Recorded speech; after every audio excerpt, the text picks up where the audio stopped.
They sent me to Station Zeta-Rho because I'd spent my entire career analyzing impossible structures. It was an abandoned orbital station near the outer boundary of the Ophiuchus expanse, a relic from humanity's first great leap outward, now nothing more than a derelict tomb drifting silently in the void. But Station Zeta-Rho was not just another derelict. It was something far older, far stranger than we'd ever imagined. Official records labeled it as abandoned during the expansion collapse, an economic catastrophe that severed ties with distant outposts centuries ago. Those records were wrong. The station called to us first.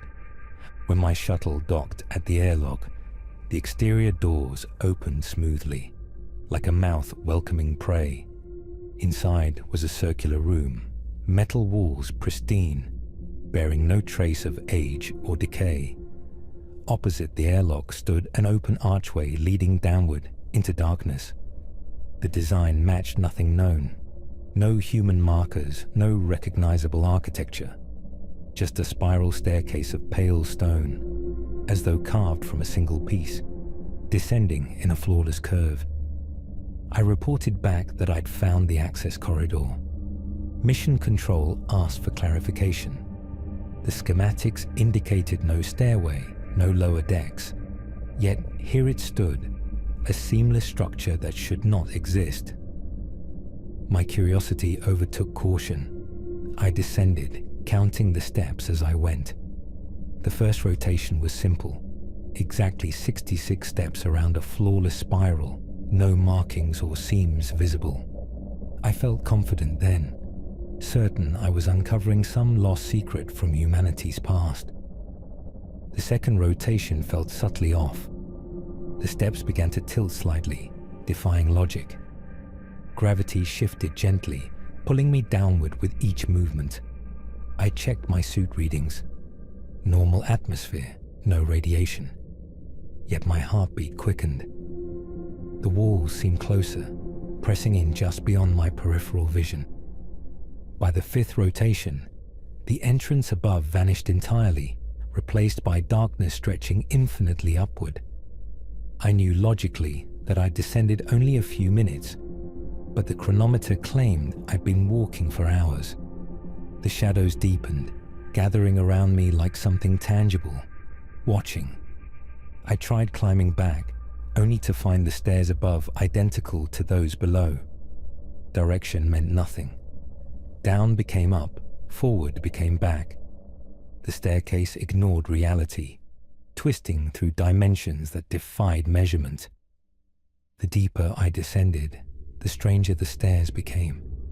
The stone grew warmer, resonating faintly beneath my feet. I felt a presence, not watching from outside, but from within the walls themselves. A subtle vibration whispered at the edge of hearing, forming almost words, distorted voices speaking in tongues older than humanity. Then I found my first recording. It rested neatly on a step, identical to my handheld recorder. The timestamp read 2 days in the future. Hesitantly, I pressed play. My voice, worn and broken, spoke softly from the device. I don't remember why I came. I don't remember my name anymore. It takes your memories, uses them. If you find this, stop climbing. Stay still, stay quiet. But you won't. You're already descending. My throat tightened. Was this some trick, some elaborate test? But the fear in my own voice felt real, too genuine to fake. I continued downward, driven by dread-filled curiosity. Soon, more artifacts appeared. Equipment I hadn't yet used, personal items I'd left aboard the shuttle. Once, I found my childhood diary, aged and torn, filled with entries detailing my descent, predicting moments that hadn't yet occurred. Each object reinforced a terrifying realization I'd been here before. The staircase wasn't just a structure, it was a loop, an infinite cycle designed not for transit, but containment. Each step was another layer of reality peeled back, Each rotation, another forgotten memory stolen and repurposed. I wasn't descending into the station. I was descending into myself. Time lost meaning. My suit's chronometer froze at 0, then flickered random digits. Days, months, lifetimes, all passed in fractured glimpses. I saw reflections of myself in polished surfaces, always slightly different, subtly wrong. Faces older, younger, sometimes wearing uniforms I didn't recognize, sometimes bleeding from wounds I'd never received. The staircase learned from me. The further I descended, the more personal it became. Steps carved from bones identical to mine, walls etched with messages written in handwriting I barely recognized, pleas for help, warnings I'd already ignored. The voice in the stone whispered louder, now clearly mine, repeating the same phrase over and over. Keep going. You must remember why you came. At the 1000th rotation, I met myself directly. I stood waiting, leaning against the wall, eyes hollow, gaunt with exhaustion. The older version stared at me calmly, expression resigned. You'll keep walking, he said gently. You always do. I begged him for answers, demanded an explanation. He only smiled, faintly, sadly. You're trying to find the center, he explained. But there is no center. This place isn't built.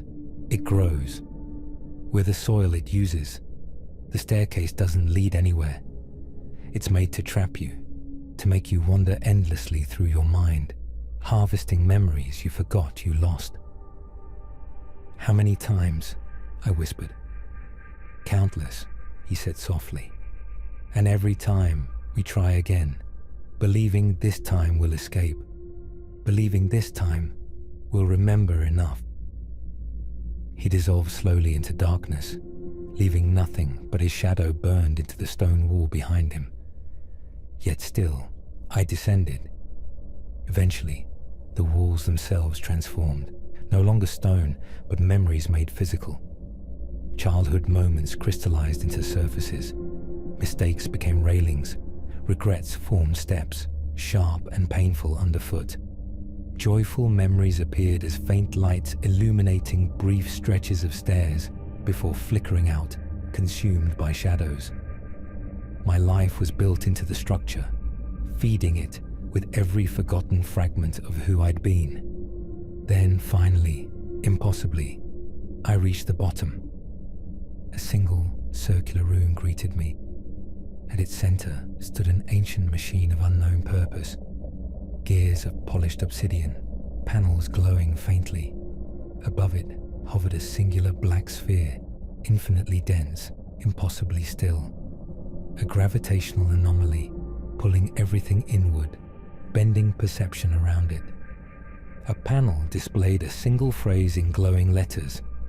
Memory upload complete, awaiting next subject. In horror, I realized the truth. The station was not abandoned. It was a trap. Designed by beings older than our species, it harvested memories, collected experiences, and infinitely fed itself. Each new explorer became another part of its mechanism, another layer in its endless spiral. Now, at the center, it waited patiently for me to integrate, to join my memories with those who'd descended before. I felt myself fading, thought slowing, identity slipping away into the gravitational pull of the dark sphere. But some small part of me resisted, desperate to leave behind a warning. With the last of my strength, I recorded this message, embedding it within the transmission logs, hoping it would somehow find another. So listen carefully. If you find Station Zeta-Rho, turn away. Ignore its beacon, no matter how human it seems, because it's waiting patiently, hidden in darkness, to take your memories, your regrets, your very identity, turning your life into another step on the endless staircase spiraling downward forever. Remember my warning. and never enter. Because once you descend, you will never truly leave. You will simply become another forgotten step, lost in the infinite loop of your own forgotten memories, just like me.